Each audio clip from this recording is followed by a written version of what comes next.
Hey, what's going on, guys? This is AndrewChicken, and welcome back to another live stream.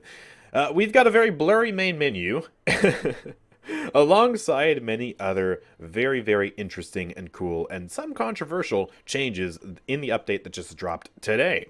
They were taking the servers down mysteriously, pretending that they didn't have an update, when in fact they did have an update. And we're getting a bunch of changes, which were already kind of talked about a little bit in the last kind of update notes thing that we got, but then they released a brand new patch notes here today, which are updated with a lot more changes. So I guess let's just go ahead and kind of read some of these out real quick. Let me fix my camera so that way I'm not in the way. There we go. Perfect. Now we can read. And of course, if you want to read along or read this at your own time, then if you do ! Update notes in the chat, you'll be able to find a link to these update notes, or you can just go to the Paladins website. It's the first thing in the news section. So a lot of actually really cool things here that I'm excited for. First of all, Rise of Furia is returning, which we knew about already, actually. If you've been following their Twitter, then they've been teasing this for the past few weeks. And I'm very, very excited because, well, we already had Siege of Ascension Peak come back. And Siege of Ascension Peak, you know, it was interesting, but it's not really the most fun limited time mode they've ever released. Rise of Furia, on the other hand, is a lot more interesting and a lot more engaging. So Rise of Furia, basically, is this old event that happened back in 2018, where there's actually a parkour section. In Paladins? What? There's parkour? That's crazy. So you would parkour to the top of this tower, then you'd have to burst down the door, and then when you burst down the door, then the underwhelming part happens and you just have a team deathmatch on Abyss. But the actual build-up to that is pretty cool. It had its own cool cinematic. It was a really neat, gimmicky event. And it'll be back, so we'll be able to play with this again. It'll be available on weekends. And also, I believe they changed it a little bit. Yeah, so you can basically pick any champion in this. So you could have 5/7s if you want to, and just speed run to the top of the tower in about 2 seconds and then win. And you can also have loadouts. In the original Rise of Furia, you were not allowed to equip loadouts. So loadouts will be a pretty big part of this as well. So I guess kind of an update, which will be pretty nice. And then there is one controversial kind of part of this. Controversial for some anyways. Abyssal Lord Drogoz is one of the coolest skins in this game. It's a bit pay to lose, but it is pretty cool. It's a big old purple dragon, and it was a part of this event previously, and it was completely unavailable after the event for 5 years. And now it's just back as a direct purchase in the shop for 12,000, or excuse me, not 12,000 crystals, jeez, 1,250 crystals. So pretty expensive skin. But, well, first of all, I guess it's a good thing for those who just want to flat out buy the skin, don't care about the limited status, they just think it looks cool. But it is kind of spitting in the face of people who bought this skin originally, expecting the skin to be limited, like expecting it to be rare, no one else is going to get this, wow, I have this exclusive skin, I'm so cool. Well, no, I'm not cool anymore, because everyone can just buy this. And also there was a charity event a few years ago, where if you donated a certain amount of money, I believe it was $250, you could buy this skin. And so that was like the one exception where this skin was available since the original event, and it was for charity, and it was also a lot of money. So it's also really spitting in the face of the people who did that. But minority of people who had this skin aside, if you're part of, I think, the majority of players who think this skin is cool and want to buy it, then you can do that now. So a bit of an interesting change. Yeah, Infernal Drogoz is absolutely seething about it. Me and many other Paladins partners were kind of talking about this, and most of us came to the general agreement that it would have been better to do recolors of these limited skins if they're going to come back, instead of just re-releasing the actual skin. Because you could imagine, like, if they re-released a red and black version of Abyssal Drogoz, call it Infernal Drogoz or something, you know? That would have been a way to release the skin in a way where if you bought the original skin 5 years ago, or you bought it for $250 in the charity event, you would still have the original, but then players who weren't around for those events would still be able to buy a version of the skin. It's just not that skin. That would have been the best way to do it. And they already understand this concept because that's what they do with ranked skins. For example, Berserker Torvald has never returned, but Revenant Torvald, I think, is actually available for direct purchase with this update. So yeah, they understand that with ranked skins, making those limited. I don't get why they are doing this to Abyssal or Drogoz, because it's basically the exact same situation. So yeah, that's kind of the most controversial change of this update, but let's focus on the positive. Rise of Furia is back. Very, very excited for that. It'll be available on weekends, so this weekend we'll definitely play a bit of that.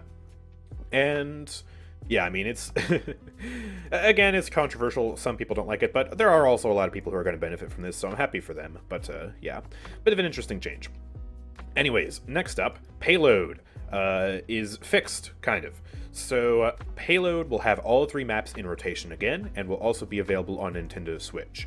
So you know what we're going to be playing a lot of today, right? We're going to be playing on Frostbite Caverns, and Hidden Temple, and sadly a few Outpost games. I'm so sick of that map. If I get Outpost first game of the day today, I'm going to cry. But yeah, these Payload maps will be back, so now we can finally play Payload in a bit of a better way. I don't think they removed remounting, and I don't think they fixed any other bugs. I guess we'll have to find out once we get into Payload. But the point is, the best maps in the game are back now. the actual good Payload maps have returned, so that's very exciting. And yeah, let's see. We also got another change. So, a splash of fun to end off the game. Yeah, that's... Get it? Because it's splash art? So this update, and I can actually show this in Paladins itself, so let's do that. You can go to your profile, and you can go all the way over here. There's a new button called Loading Screens. And you can basically buy a loading screen, and whenever you end a match, you'll be able to see one of many different loading screens. So right now there's only splash art of champions. So your default splash arts, and I've already purchased the best one, and you can just equip that. What I think would be really cool is if they had a random loading screen option, where you could press a button and just have the game pull up a random loading screen every time. That would be pretty cool. But for now, you can just pick a champion, or you can just do the default loading screen. And yeah, you can kind of preview it. So here's the default, just some old art they brought back, and then yeah, you just have a cool loading screen now, so pretty neat. And yeah, it's kind of an interesting way to return splash arts to the game, considering that they got rid of them for clarity's sake, I guess. Next up, gold skins are back. And we can go ahead and take a look at some of these. We already kind of showcased this in a previous stream for the PTS, but now I can actually equip them and show them off in the shooting range, so I think I'll do that. We have Golden Eevee, looking absolutely fantastic. Again, it's not my perfect Golden Eevee, but I think they did a really solid job with this skin, and it does have some custom effects. I don't know if the other skins have custom effects because I haven't checked them out, but we can go ahead and equip them. So here's Golden Fernando, looking absolutely dapper. Look at this. Such a good gold skin. And then we have Golden Zin. I actually haven't checked to see if they fixed Golden Zin, because he was bugged on the PTS, so let's take a look. Golden Zin. Oh, no, Golden Zin still looks like crap. Look at his shoes! They're pink! He's still got the oily fish hair. Oh, yeah, Golden Zin, he needs some work, man. This is the only gold skin in this update where they totally dropped the ball. But we'll take a look at that, see if there are custom effects in the shooting range. And then let's grab Khan as well. Where's Khan? There he is. In my opinion, the best gold skin in this update. It's just really, really solid. Looks very, very sick. Very, very clean. I love it. So yeah, let's quickly just go to the shooting range. We can also go to the shooting range to test out some of the changes to the balance changes that were teased in the previous patch notes. They're not shoes, they're sandals with socks. Okay, I don't care. Shoes is a general term for what you put on your feet, and that's what I called it. I don't care about specifics. Yeah, let's check out Eevee first, because of course. So, you can actually notice some slight changes on her effects. First of all, I mean, we already know what the weapons look like. We've had these in the game for like 6 years. But I don't know if the blink is really that much different, but the Soar, you can definitely see, actually has a much more blue trail to it. So there's that. I think the ult also looks a bit more blue. Look at that. And then the Ice Block is actually kind of using the Obsidian effect instead of the default Ice Block effect. So they actually went through and added some custom effects to basically every ability. They're not perfect. I would have made some of them like purple, and I maybe would have made the Ice Block look different, but I appreciate the attention to detail, because a lot of skins don't even get this treatment, so I am absolutely not going to complain. Because, you know, I'll take a bit of extra love for Eevee. But next up, let's see. I actually haven't tested any of these, so we'll see if they actually got anything. Here's Zin. First person does look pretty good still. I mean, the gauntlet on his arm is still a bit like pinkish. Yeah, here's the sword. Again, we've already seen this, and it's pretty nice effects. Let's see, the whirl. Does have some purple on it. Counter I don't think will have anything. I guess we gotta go over to the Cassie's. I wonder if they changed Billow. Oh, okay. No change to Billow. And then let's do the ults real quick. Ultimate is still the same. I appreciate the whirl effect, though. There's a little bit of purple in that, compared to just the default orange. That's pretty nice. Yeah, let's check the counter real quick. It's a bit blue. I don't remember if it's blue by default, but I think that's probably different. Next up, let's check out Fernando. Of course, the absolute beautiful... Oh my god! Whoa! Why is his armor on LSD, man? What? Okay, so it looks fine in third person, but the first person, holy crap. Okay, so they obviously didn't pre-test, or play-test the Fernando skin. Holy crap. Okay, so if I go in here, it's still got that weird effect, it's just darker. Oh my goodness. Okay, so this skin is a bit distracting. It certainly looks excellent in third person, but man, they're gonna have to fix that first person. That is just silly, man. How did you do that? Anyways, here's the fire. Of course, the fire has always had these custom effects. It's very beautiful. I actually really like this weapon. And then we got the fireball. Yeah, looking different. Charge.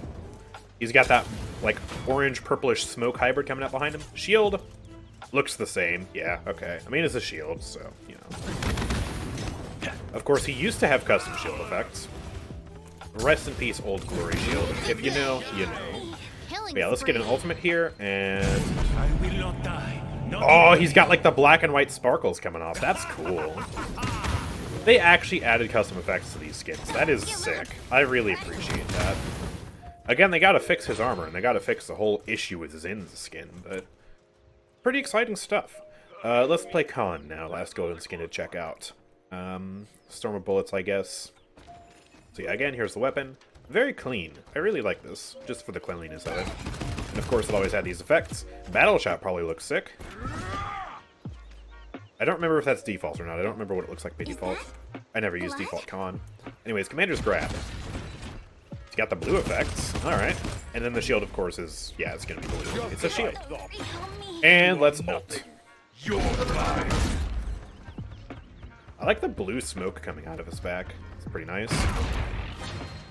Yeah, overall, more attention to detail on these skins than your average gold skin. But still some bugs to fix, for sure. Absolutely. So yeah, let's go ahead and read some more of these changes then. So we've got balance changes up next, and most of these are the same as the previous patch notes, like Azan, for example.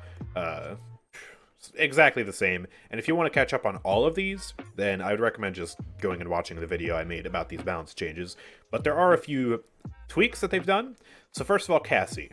If you remember, Cassie got giga buffed on the PTS, buffed to absolutely insane degrees, and it was a nightmare.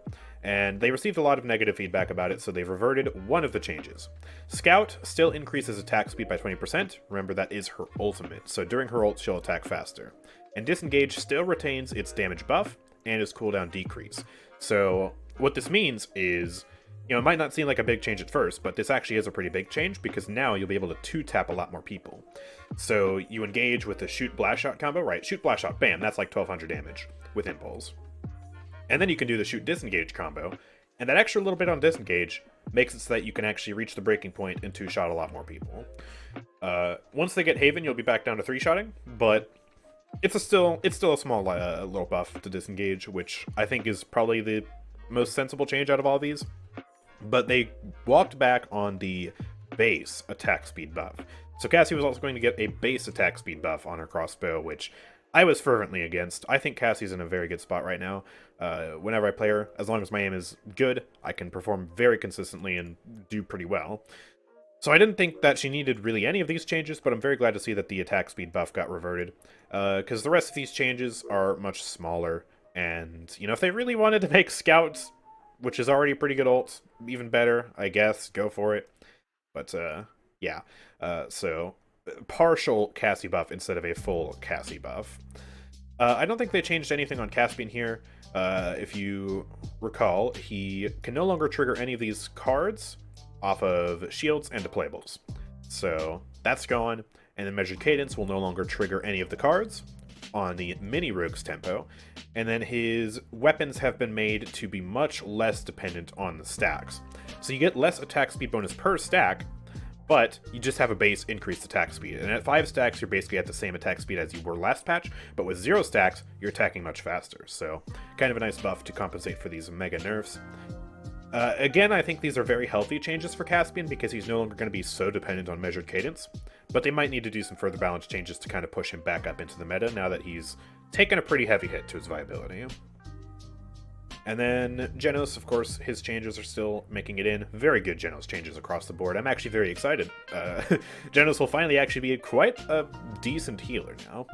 Kasumi, of course, getting a rework to Empowered Curse, no longer giving attack speed increase. Instead it gains, or increases ultimate charge gain rate. Don't care, it's Kasumi. Lilith got a further nerf on the PTS, or since the PTS, just a very slight change. Swarm lasts for less amount of time now. I actually don't know if you'll be able to double stack swarms, so you know what, let's test that real quick. Let's see if we can double stack the swarms. Because, yeah, before you could double stack because of the duration, and you'd be able to get wicked healing output. Which, bear in mind, they have not changed the healing output, so you can pick Curse to Cord, go for a healing build, and you can do, like, tremendous amounts of healing. But yeah, let's see. So we put this down, there's a full charge swarm, wait out the cooldown, full charge another swarm, and... okay, the stacking is a little bit harder to do. Yeah, it only lasts for about an extra second. But if we get Chronos 3, probably be able to double stack for about 2 seconds, I think. Because, yeah, the cooldown comes back a lot faster. Throw this down. And... yeah, so we can absolutely still double stack full charge swarms. And yeah, again, they did not nerf the actual healing value of the swarms themselves. So she's still going to be, I would say, a pretty meta healer. Blood Cannon also less effective, so less tanky, and Blood Moon got nerfed a little bit, but I think she'll still be pretty good overall. Now this is where things really get interesting. So, we didn't know anything about Nyx on the PTS, but she actually got quite a lot of, I would say, pretty good changes. So, we can actually read, I guess, their thought process behind this. Nyx's descent into the realm was received well, though we wanted to take this opportunity to update some of her kit based on our statistics and community feedback. We've reduced the max charge time on Rift Slash to make it a more valuable tool in Nyx's kit during a fight, and improve her combat flow when weaving the move in between Realm Breaker hits. We've also removed the knockback on her first talent, Show of Force, so that Nyx no longer hurts her own game plan when hitting enemies with Rift Slash. Yeah, I pointed that out. The knockback made it so that, like, you would try and slow people with the Rift Slash, but then you would knock them away from the Rift Slash, thus making it so they spent less time getting slowed by the Rift Slash. And also, because she's a pseudo-melee character, right, you'd have this knockback, you would throw it at them to try and slow them, and you would just knock them away out of melee range. And it's like, it doesn't really work that well. You won't be able to get any cheeky knockback kills with Nyx anymore, unfortunately. I have seen a few of those work here and there, but I think it's generally a good change in the long run. And also, they really did make up for it with a pretty powerful effect, because now, not only does Rift Slash slow, but it also cripples the directly hit enemies. Now, directly hit, I assume, means that it's only the first hit of the Rift Slash, so the initial explosion. If you walk into the field after, I don't think it cripples you. We'll have to test that, but I assume that's what the directly hit means. And then, yeah, she can close the distance and keep enemies in her desired range, so I think that's pretty powerful. And now she's got 2 really strong crowd control talents. And then her other talent, Subjugation, was performing too well with the root duration, so we've reduced the duration to keep it useful. Because, yeah, the root lasting for 3 seconds was absolutely ridiculous. I guess they wanted to test it in live servers before nerfing it, because my feedback ever since the PTS, ever since she first came out, was that the root was too long. But yeah, I'm glad to see that being nerfed now, because 3 seconds is just too much. 2 seconds, that's fine. 3 seconds, way too long. And then Realm Breaker, there were concerns that Nyx couldn't keep up with other frontlines and suffered when engaging other champions. We've increased the damage on each hit to make each punch more meaningful and allow Nyx to be a formidable opponent against other frontlines, while also changing her VFX to make it easier to follow where her shots are landing. I don't know if that actually means they fixed the no-ragging issue or not, because we've had a major no-ragging issue with Nyx since her release. I could literally no-rag multiple times in a row on a stationary shield. That's how bad it is. So we're going to play Nyx today, and we're going to see if they actually fix the no-ragging, or if it literally is just a VFX change. And then, All right! yeah, that's basically it. So we can read the specifics here. Rift Slash is now takes 1.1 seconds to reach max strength. And then the Center of Combat, this is a card that increases the extra damage of the poison. So it now properly increases the additional max health poison damage by 2%, previously only increased by 1%. So a buff to this damage card. We will definitely play with that. And then yeah, Show Force cripples for 2 seconds. So pretty hefty cripple. Keep in mind it's also an AoE cripple. So I guess kind of the dynamic between these two talents now is you can root one person, which is a stronger effect, lasts a little bit longer, but it's only one person. Or you can apply a slightly weaker effect for a slightly less amount of time to multiple people. But either way, you're going to be interrupting movement abilities. So, 2 really good options now. And then yeah, Realm Breaker does more damage, so increased damage per punch by 25, basically. So let's go ahead and try this out in the shooting range here. Change champion, Nyx. The treasury is full. And yeah, Let's so here's change Show that. Force. Let's grab my goofy build, which has Center of Combat 5. And yeah, so let's just test some of these. So first of all, here's the poison damage on the new card. 24 damage per tick on Fernando. By the time the aura ends! Eventually! It ends up doing that much damage. That's actually decently significant, but it takes a very long time to happen. So I guess it's going to be damage that just kind of creeps up on you. I still don't really know if this card will be worth running. Probably not. But, yeah, nice to see it fixed, I guess. And then, yeah, here's the quicker wind-up. And then you can see the cripple effect on top of them, indicated by that arrow. So yeah, pretty interesting. Now I do want to test and see about that direct hit hypothesis. So we can go ahead and charge this up and throw it down here. So we crippled that one. That one gets affected, and yeah, he did not get crippled. So it is only the first explosion. We can definitely confirm that this pip did not get crippled. So good to know about that. You're gonna have to be accurate with your first hit when it's crippled. It's not like Warder's Field, alright? It's a single time cripple. But 2-second cripple is still pretty good, so yeah. And it also does a decent amount of damage as well, I guess. But yeah, we can also, I guess, show the shorter route. So here's that, and wha-bam! Still pretty long, but not quite 3 seconds. So very happy to see that. And last but not least, new punch effects. Now the visuals actually look pretty good. They're almost like lightning punches. You see that little, like, lightning zap? I'd say they look cooler than the previous ones. The previous ones were a bit basic. And I don't think we'll be able to really see the no-regging issue in the shooting range here. I mean, maybe we will if we just shoot for enough. But we're really going to be able to have to test this in a real match and see, like, how bad is the no-regging, if it still exists. But overall, I think these are pretty cool changes for Nyx, personally. And yeah, also, of course, we are doing much more damage, but still quite a long TTK here. Let's try it on Ying. Alright, so let's do one of these. Bam, bam, bam, bam. Yeah. Still quite a long time to kill, but, I mean, it's improved. You can also throw in a poison aura. Let's use this. Bam. Yeah.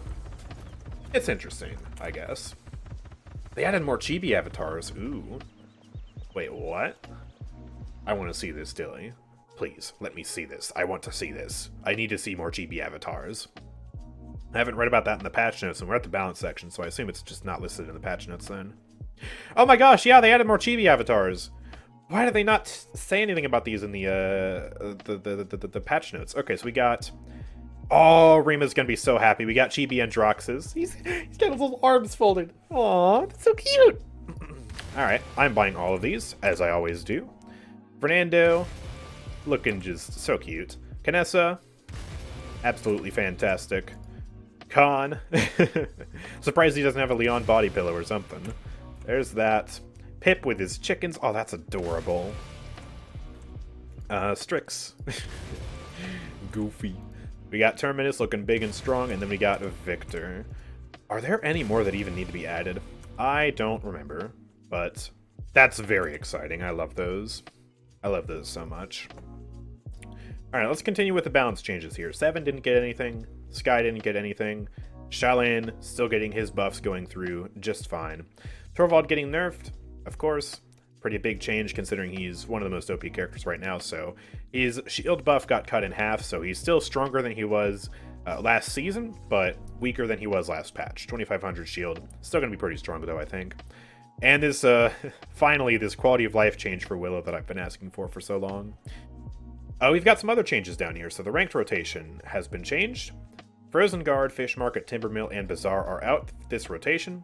And Dawnforge was originally planned to be added to ranked, but then they went back on that after outcry from the community. So no Dawnforge in ranked still, and some of the worst maps in the game are not in the rotation right now, which is very nice. Frog Isle back in. That's nice. Then we got some other changes here. What's this? Okay, so lobby timer changes. Reduced champion selection timer in lobby from 40 seconds to 30 seconds. Ooh, so you're gonna have to choose a bit faster. Reduced champion ban timer in ranked from 25 seconds to 20 seconds. Increased bonus selection time in ranked from 40 seconds to 60 seconds. So, okay. So in general, the draft phase is going to be quicker now, but theoretically you might actually end up spending longer in draft because of that extra selection time. 20 extra seconds for someone to waste hovering Moji for the entire time before locking in. I think that's pretty good overall, honestly. Won't change much, but, you know, will hopefully quicken things in the long run. Now this change is going to be very nice for a lot of people. Removed the ability for players to have a private profile. Privacy is dead. You can no longer be a private citizen in the realm. Everyone can see what you're doing. This is a really good change because you will no longer be able to have hackers hide behind private profiles, or toxic players hide behind private profiles. You'll be able to look up the stats of anybody now. Basically just no private profiles. Pretty darn good change. I know a lot of people have been asking for this, so yeah, that's gone. And then yeah, we got a bunch of skins added to direct purchase. I won't read all of these, but you can look at the patch notes yourself if you want. Again, ! Update notes in the chat. And yeah, see all these skins. If you want to buy any of these, pretty good skins. Yeah, nothing more to say there. And then bug fixes, finally. Fixed issues relating to crashing and payload on low memory machines. So that was the issue that caused payload to be, or most of the payload maps to be gone, and payload to not even be available on Switch, so that's good. Fixed an issue related to crashes on Ascension Peak. This is a really important change, because especially in ranked, you'd have instances where most of the lobby would just randomly crash on Ascension Peak. And it was only this map.